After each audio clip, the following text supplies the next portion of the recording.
यहाँ पर जो है क्लास 10th का साइंस क्वेश्चन पेपर दे रखा।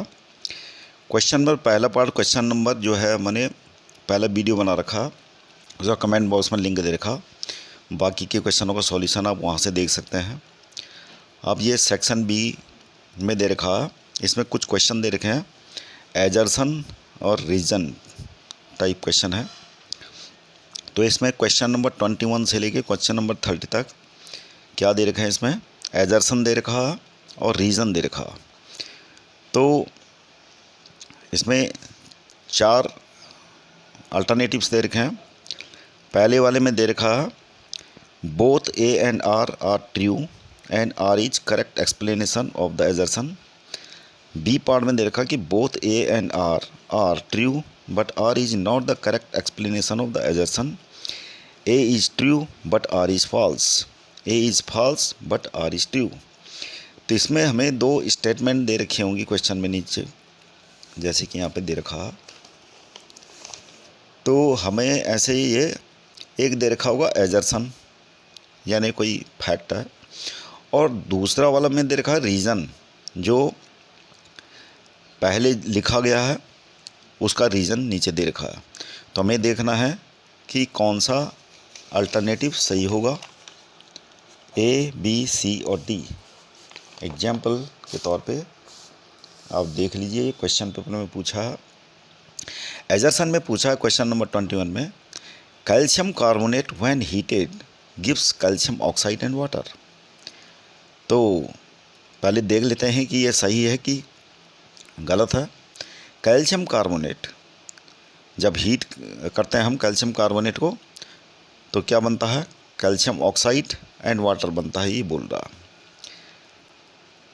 तो ये बात क्या है, सही है कि कैल्शियम कार्बोनेट क्वेश्चन नंबर 21, आपको ये सोचना है, जो ये फैक्ट लिखा हुआ है कि calcium carbonate when heated gives calcium oxide and water, ये बात सही है कि नहीं, तो आपको ये पता होना चाहिए। तो कैल्शियम कार्बोनेट CaCO3, जब हम इसको हीट करते हैं तो क्या निकलता है, CaO और प्लस वाटर। क्या ये बात सच है, कैल्शियम ऑक्साइड और वाटर निकलता है?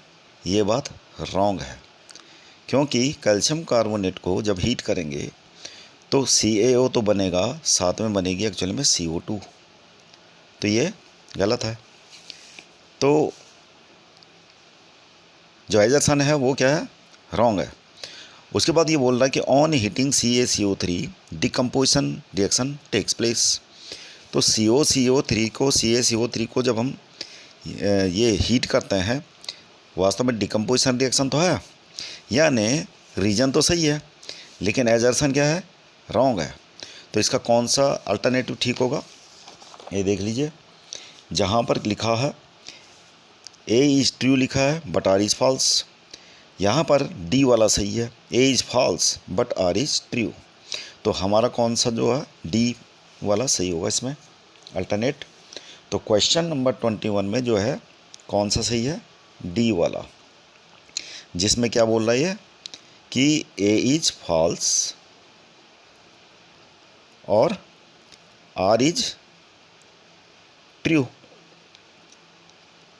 ए इज़ फॉल्स इसलिए है क्योंकि ये रॉन्ग स्टेटमेंट है। कैल्शियम कार्बोनेट हीट करने के बाद कैल्शियम ऑक्साइड और वाटर नहीं बनाता, बल्कि कैल्शियम ऑक्साइड और कार्बन डाइऑक्साइड बनाता। तो एजर्सन क्या है, रॉन्ग है। तो ऐसा हमें देखना है, ABCD 4 अल्टरनेटिव दे रखे हैं जो। तो ए इज़ फॉल्स पहला वाला क्या है, गलत है, और आर इज़ ट्रू यानी सेकंड वाला सही है।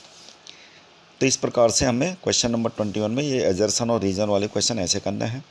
अब देखो क्वेश्चन नंबर 22 है, एजर्सन में दे रखा the aqueous solution of glucose and alcohol do not show acidic character, और रीजन में बता रहा है कि aqueous solution of glucose and alcohol do not give HIN। तो पहला देखते हैं एजर्सन ट्रू है कि नहीं। The aqueous solution of glucose and alcohol do not show acidic character, ये बात तो फैक्ट बात है, क्योंकि एसिडिक करेक्टर नहीं होता ग्लूकोज में, अल्कोहल में। दूसरा रीजन में बता रहा है कि aqueous solution of glucose and alcohol do not give H ion, ये भी क्या है, ये भी सही है, ये भी सही है, ऊपर वाला भी सही है, यानी ए एंड आर दोनों सही हैं। और ये करेक्ट एक्सप्लेनेशन भी है इसका, क्योंकि ये एसिडिक नेचर नहीं होता तो एचाइन ये नहीं देगा, तो उसका रीज़न भी दे रखा सही कि aqua solution of glucose and alcohol do not give H ion. जब एचाइन नहीं देता तभी तो एसिडिक नेचर नहीं है इसका, मतलब ग्लूकोज अल्कोहल का एसिडिक नेचर नहीं होता वो, इसीलिए। तो ये क्या है, A and R both are true and R is the correct explanation of A. तो हमारा कौन सा अल्टरनेट सही होगा इसमें, जहाँ पर ये लिखा है कि both A and R true and R is correct explanation of the assertion, तो ए वाला हमारा सही हो जाएगा। यानी क्वेश्चन नंबर 22 इसका हो जाएगा हमारा ए वाला सही। तो क्वेश्चन नंबर 22 जिसमें ये बोल रहा है कि A and R both are true and R is the correct explanation of A। तो ऐसा किस में है, फर्स्ट वाला अल्टरनेट है ए, वो सही है। तो क्वेश्चन नंबर 22 का आंसर हो जाएगा ए। ऐसे ही क्वेश्चन नंबर 23 भी करना आपको। इसमें वो बोल रहा है white silver chloride turns grey in sunlight. तो सिल्वर क्लोराइड को अगर सनलाइट में एक्सपोज कर दें तो इसका कलर क्या हो जाता है, ग्रे हो जाता है। ये बात फैक्ट बात है, ये नहीं, ये सही है एजर्सन। अब बात करते हैं रीजन में क्या बोला है, decomposition of silver chloride in presence of sunlight takes place to form silver metal and chlorine gas. तो ये भी सही है कि सिल्वर क्लोराइड जो है क्या बनाता है, सिल्वर मेटल और क्लोरीन गैस बनाता है, ये भी सही है। तो ये इसका रीज़न भी है कि ग्रे क्यों होता है सनलाइट में, उसका रीज़न यहाँ पर दे रखा।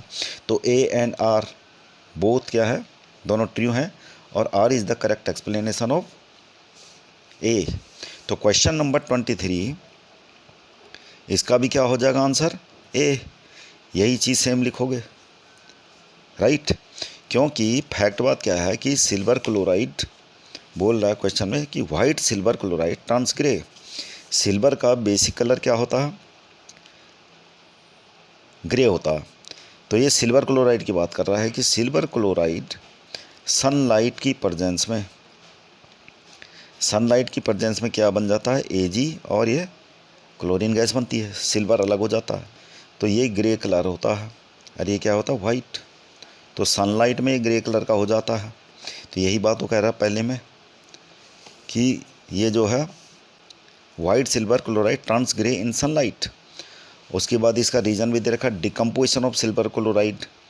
डिकम्पोजिशन ये हो रहा है, इसका सिल्वर क्लोराइड डिकम्पोज होके Ag और Cl2 बन जाता है, तो ये ग्रे कलर इस रीज़न, तो रीज़न भी दे रखा। तो ये हमारा A and R both are true and R is the correct explanation of A, ये ए सही है, इसलिए क्वेश्चन नंबर 23। क्वेश्चन नंबर 24 इसमें एजर्सन में दे रखा carbonic acid is a weak acid. तो ये फैक्ट बात है कि कार्बोनिक एसिड क्या है, वीक होता है।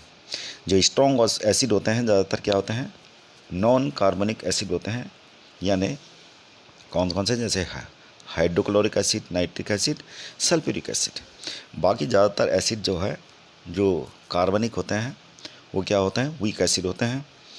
अब ये बोल रहा है कि it is ionised completely in A aqua solution. तो ये बात रॉन्ग है, यानी कार्बनिक acid is a week acid, ये ट्रू है, लेकिन it is ionised completely aqua solution, this is wrong. तो ऐसा कहाँ पे है जहाँ पे ए हमारा ट्रू है और आर क्या है, रॉन्ग है। तो ए हमारा क्या है, A is true but R is false. तो यहाँ पर हमारा अल्टरनेट कौन सा सही होगा, सी। तो क्वेश्चन नंबर 24 का क्या होगा, सी। क्वेश्चन नंबर 24 का क्या होगा, सी। तो क्वेश्चन नंबर 24 का हमारा सी अल्टरनेट सही होगा, क्योंकि यहाँ पर क्या है, वो बता रहा कि A is true but R is false.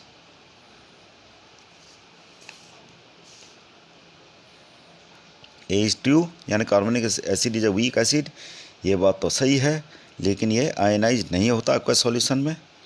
Question number 25, twinkling of star is due to the fact that refracting index of the earth's atmosphere fluctuates, और बोल रहा है रीजन में कि dispersion is due to Tyndall effect. अब पहली बात है कि पहले एजर्सन में क्वेश्चन नंबर 25 में ये बोला कि स्टार ट्विंकल करते हैं क्योंकि अर्थ के एटमॉस्फेयर में रिफ्रैक्टिव इंडेक्स चेंज होता रहता है अर्थ के एटमॉस्फेयर का। तो होता ये है कि ट्विंकलिंग इफ़ेक्ट जो होता है ये हमारी अर्थ है और ये है मान लें स्टार की लाइट जब हमारे एटमॉस्फेयर में इंसिडेंट होती है तो इसको गुजरना पड़ता है, पास आउट होना पड़ता है डिफरेंट लेयर्स ऑफ एटमॉस्फेयर। अब टेम्परेचर की वजह से ये लेयर्स का टेम्परेचर क्या होता है, चेंज होता रहता है, कभी डेंस हो जाता है कभी रेयर हो जाता है। तो इसका मतलब क्या हुआ कि रिफ्रैक्टिंग इंडेक्स क्या होता है, चेंज होता रहता है, और रिफ्रैक्टिंग इंडेक्स चेंज होने की वजह से स्टार की जो इमेज है उसमें क्या होता है वो फ्लक्चुएट्स करती रहती हैं, यानी कभी इधर कभी इमेज इधर। तो इसकी वजह से होता है रिफ्रैक्टिंग इंडेक्स चेंज होता है। तो पहला वाला हमारा क्या है क्वेश्चन नंबर 25 में कि twinkling of star is due to the fact that refractive index of the earth atmosphere fluctuates, तो ये बात सही है। दूसरा रीज़न इसका ठीक नहीं है, dispersion is due to Tyndall effect बोल रहा है। डिस्पर्सन टिंडल इफेक्ट की वजह से नहीं होता बल्कि किसकी वजह से होता है, रिफ्रैक्शन की वजह से होता है डिस्पर्जन। तो डिस्पर्जन का मतलब तो क्या हुआ, split up of the light into 7 colours. और टिंडल इफेक्ट क्या होता है, स्कैटरिंग जैसा ही होता है, स्कैटरिंग ही होता है वो।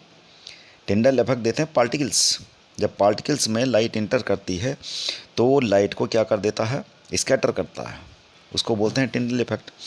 तो रीज़न हमारा सही नहीं है, ए यानी A is true but R is false. तो इसका भी जो आंसर अल्टरनेट क्या होगा, सी वाला सही होगा, A is true but R is false. तो यहाँ पर पहला वाला सही है लेकिन दूसरा वाला गलत है। तो क्वेश्चन नंबर 25 का आंसर होगा हमारा सी, जैसे इसमें था सी, यानी A is true but R is false. अब है क्वेश्चन नंबर 26। क्वेश्चन नंबर 26 में ये बोल रहा है, a white light on passing through prism splits into its component colours as such that the red light emerges nearest to the base of the prism. तो ये बात तो गलत है, क्योंकि प्रिज्म में क्या होता है, ये लाइट इंसिडेंट हो रही है और ये स्प्लिट अप हो रहा है 7 कलर्स में। तो सबसे ऊपर कम डेविड कौन सा कलर होता है, रेड, और सबसे ज़्यादा होता है वायलेट, ऐसे करके ये। तो ये जो है ये क्या होता है, क्वेश्चन में बोल रहा है कि a white light on passing through the prism splits into component colors such as that red light emerges nearest to the base of the prism। तो नियरेस्ट बेस के नियरेस्ट क्या है, वायलेट होता है ना कि रेड, राइट। तो ये क्वेश्चन में जो बोल रहा है ये पहला वाला जो है रॉन्ग है।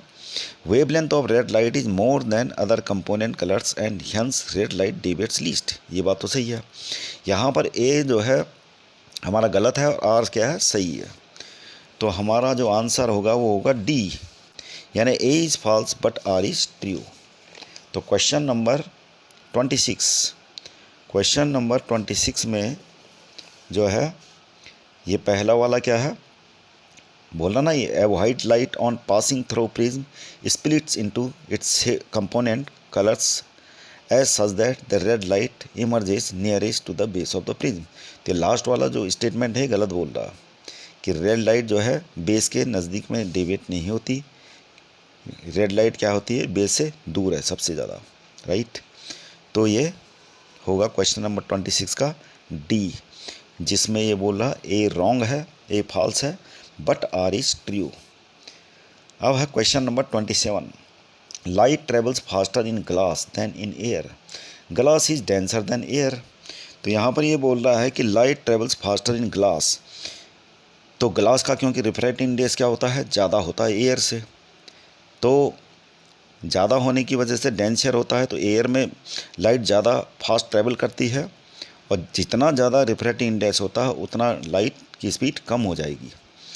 तो ग्लास का रिफ्रैक्टिव इंडेक्स ज़्यादा होता है, light travels faster in glass, this is wrong. और glass is denser than air, ये बात तो सही है। यहाँ पर ए ट्रू है, लेकिन आर क्या है,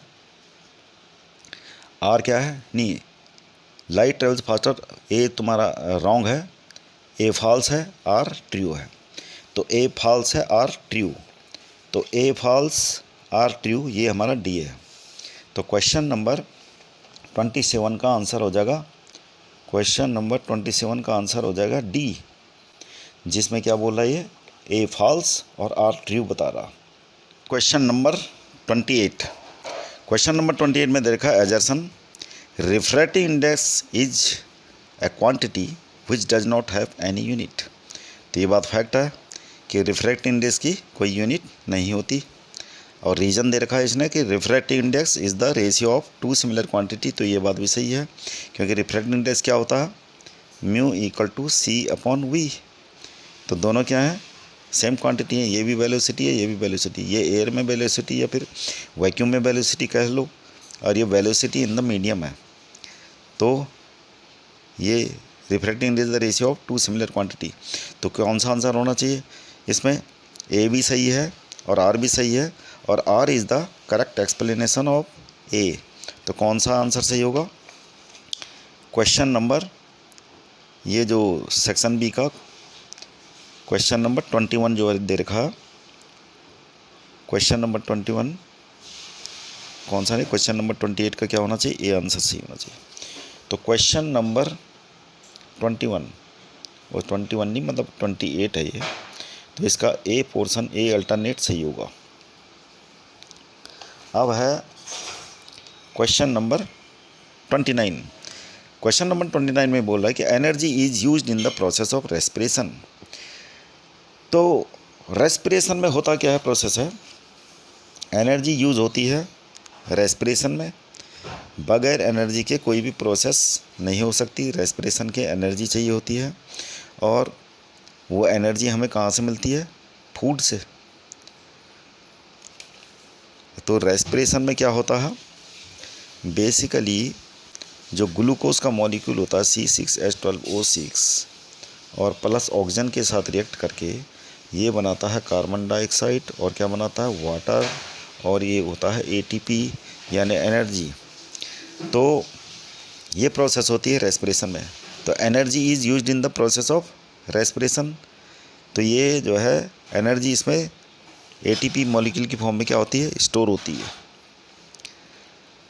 respiration stores energy in the form of ATP molecules. तो ये तो सेकंड वाला सही है। तो फर्स्ट वाला इसलिए सही है क्योंकि energy is used in the process of respiration. जब इसमें रेस्पिरेशन एनर्जी की वजह से रेस्पिरेशन प्रोसेस होगी, तभी तो रेस्पिरेशन में जो है ATP मॉलिक्यूल की फॉर्म में एनर्जी क्या होती है, रिस्टोर होती है। तो हमारा पहला वाला पोर्शन सही होगा, क्वेश्चन नंबर 29 का क्या है, पहला वाला पोर्शन सही है, यानी A and R both are true and R is the correct explanation of A। अब क्वेश्चन नंबर 30, ये क्वेश्चन में एजर्सन में बोल रहा है translocation of sugar occurs through the phloem. Sugar माने फूड, फूड क्या है, शुगर की फॉर्म में होता है। तो translocation of sugar occurs through the phloem, मतलब फ्लोएम, एक फ्लोएम सेल से दूसरी फ्लोएम सेल, यानी जब ये फूड प्रिपेयर होता है, लीव्स से फूड प्रिपेयर होता है जब, तो अपवर्ड्स की तरफ और लोअर तरफ, रूट की तरफ और प्लांट्स के और पार्ट्स की तरफ, ये फ्लोएम सेल्स के द्वारा एक फ्लोएम की सेल्स से दूसरी फ्लोएम की सेल में फूड ट्रांसफ़र होता है। तो डिफरेंट पार्ट्स ऑफ जो पार्ट्स होते हैं प्लांट्स के, उनमें फूड ऐसे डिस्ट्रीब्यूट जो होता है एक सेल से दूसरे सेल, इस चीज़ को हम क्या बोलते हैं, ट्रांसलोकेशन। तो ट्रांसलोकेशन ये होता है प्रोसेस ओस्मोसिस के जरिए। यहाँ पर जबकि दे रखा है translocation of sugar occurs through the phloem, वो बात तो सच है। It is achieved by diffusion, तो डिफ्यूजन के द्वारा नहीं बल्कि ऑस्मोसिस के द्वारा, ये रॉन्ग है। तो ए इज़ ट्रू, लेकिन ये करेक्ट एक्सप्लेनेशन नहीं है। या फिर ट्रांसलोकेशन ये ट्रू है लेकिन ये फॉल्स है। तो कौन सा अल्टरनेट सही होगा? A is true but R is false, यानी सी। यानी क्वेश्चन नंबर 30 का हमारा कौन सा पार्ट है? सी पार्ट, अल्टरनेट, सी अल्टरनेट होगा, जिसमें ए इज़ ट्रू है लेकिन आर इज़ फॉल्स है। अब है यहाँ पर केस स्टडी के क्वेश्चन दे रखे हैं सेक्शन सी में। तो यहाँ पर एक लंग्स का डायग्राम है और ये दे रखा क्वेश्चन नंबर 31 में the balloon like structure present in S. तो एस पहले देखते हैं कि एस है क्या चीज़। यहाँ पर लंग है, क्या है? लंग्स। और लंग्स में जो बैलून लाइक स्ट्रक्चर्स होते हैं उनको अल्वेली कहते हैं। क्या कहते हैं? अल्वेली। तो इसलिए ये आंसर सही है इसका क्वेश्चन नंबर 31 का बी। आपको ये रखना है कि बैलून्स में जो वो लंग्स में जो बैलून लाइक स्ट्रक्चर होता है उसको अल्वेली कहते हैं, जिसके थ्रू गैस का एक्सचेंज होता है। क्वेश्चन नंबर 32 है which of these organs is surrounded by cartilaginous rings. Cartilaginous rings. तो कार्टिलेज से बनी हुई रिंग्स किस में होती हैं? ट्रैकिया में। होता क्या है, ये फारिंग्स है, जैसे ये है फारिंग्स, यानी नोज से और नोज और माउथ से जो कैविटीज़ हैं यहाँ पर मिलती हैं दोनों, इस चीज़ को फारिंग्स बोला जाता है। यही फारिंग से फिर आगे ये इधर फूड पाइप हो गया और ये लंग्स में चले गया, जो इसको क्या बोलते हैं? ट्रैकिया। तो यहाँ पर ऐसा नहीं कि हमारा जो विंड पाइप है उसमें फूड चले जाएगा। जैसे ही हम फूड लेते हैं यहाँ पे एपिग्लोटिस होता है, जिससे ये विंड पाइप बंद हो जाता है, फूड नीचे चले जाता है ऑसोफेगस के जरिए। और ये ट्रैकिया आगे जाके किस में चेंज होता है? ये इनको बोलते हैं ब्रोंकी। और ब्रोंकी फर्दर आके ट्री लाइक स्ट्रक्चर बनता है, जो इनको ब्रोंक्यूल्स से बना है सारा ये। और टर्मिनेटेड एंड जो होते हैं वो एल्वियोली के होते हैं, राइट। तो यहाँ पर वही पूछ रहा है कि विच of these organs is surrounded by cartilaginous rings. तो जो ट्रैकिया है ये कार्टिलेजिनस रिंग से बना होता है। Which of these statement is incorrect. तो यहाँ पर क्या है? क्यू सही होगा, क्यू वाला पोर्शन सही होगा, लेकिन यहाँ पर दिखाई नहीं दे रहा। जो भी आपको ट्रैकिया याद रखना है, ये डायग्राम सही नहीं दे रखा है। जहाँ पे क्लियर दे रखा होगा आपने देखा, ट्रैकिया में निशान मारना है। जहाँ पे भी, यहाँ पे क्यू भी हो सकता है, आर भी हो सकता है, पता नहीं चल रहा ढंग से फिगर में, लेकिन आपको याद रखना कि ट्रैकिया होता है। ट्रैकिया जो है उसकी सराउंडिंग में रिंग्स होती हैं, उसका बना होता है कार्टिलेजिनस रिंग्स। कौन बना होता है? ट्रैकिया। याद रखना आपको। यहाँ पे क्यू भी सही हो सकता है, आर भी सही हो सकता है। फिलहाल मैं क्यू कह देता हूँ। Which of these statement is incorrect regarding human lungs. ये बोला it is the secondary organ for respirations. तो प्राइमरी ऑर्गन क्या है? It is located on 2 sides of heart. तो इनकरेक्ट यहाँ पर यही है कि it is the secondary organ for respiration. ये हमारा प्राइमरी ऑर्गन है जिसके थ्रू रेस्पिरेशन होता है, राइट। तो ये इनकरेक्ट है। बाकी सब सारी बातें इसमें सही हैं। It is located on 2 sides of heart. Heart के दोनों ओर दोनों लोब्स होते हैं, किसके? लंग्स के। The membrane that encloses lungs is pleural membrane. Lungs के चारों तरफ एक मेम्ब्रेन होती है जो लंग्स को सेफ्टी प्रोवाइड करती है। The alveolar epithelium of lungs is non ciliated epithelium. तो जो है ये भी सही है, डी। तो केवल यही सही नहीं है, it is secondary organ for respiration. अब आगे देखते हैं क्वेश्चंस। क्वेश्चन नंबर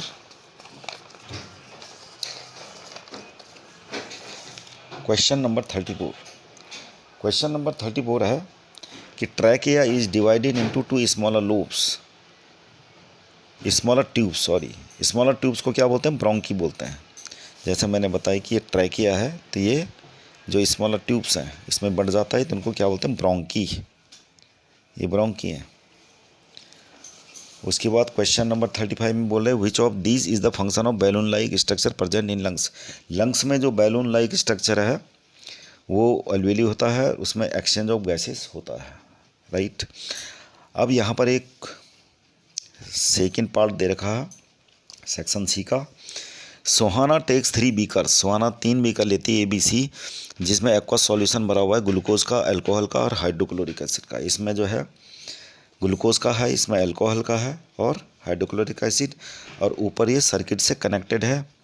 तो इसमें ये बोल रहा है कि कौन सा बल्ब ग्लो होगा। विच of the following statement correct in terms of glowing bulbs when the switch is on. जब स्विच ऑन होगा तो कौन सा बल्ब जलेगा। तो A एंड B तो ग्लो नहीं होंगे, जिसमें हाइड्रोक्लोरिक एसिड होगा वही ग्लो होगा, क्योंकि ये दोनों इलेक्ट्रोलाइट्स नहीं है। ग्लूकोज और अल्कोहल ये अपने वाटर के साथ सॉल्यूशन बना दिया जाए तो ये H आयन रिलीज नहीं करते, तो इसलिए हाइड्रोक्लोरिक एसिड वाला जो पीकर है इसमें ये बल्ब ग्लो करेगा।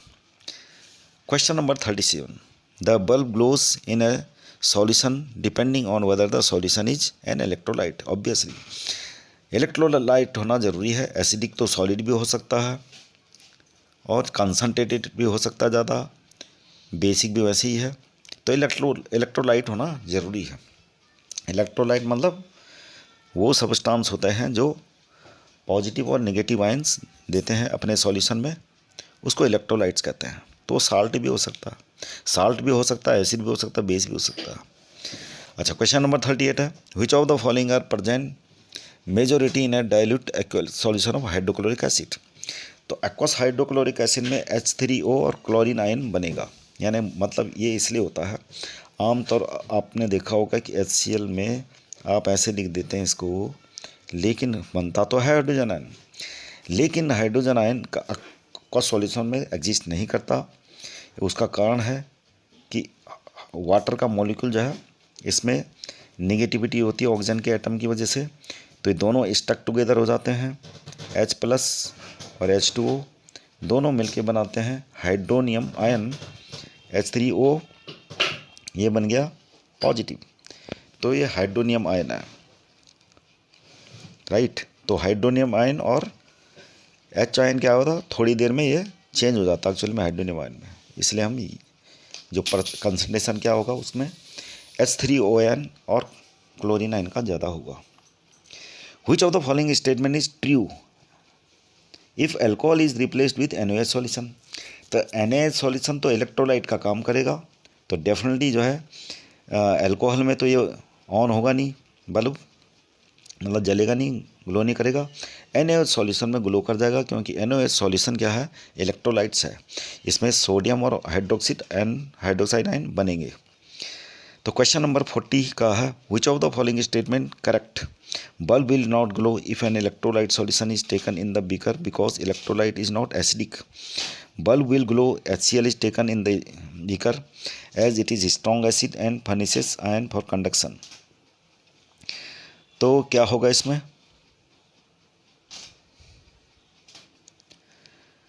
तो यहाँ पर bulb will glow solid NaCl is taken in the beaker. Solid तो भूल ही जाओ, सॉलिड में तो आयन ही नहीं बनेगा। Bulb will not glow if solution of NaOH is taken in the beaker because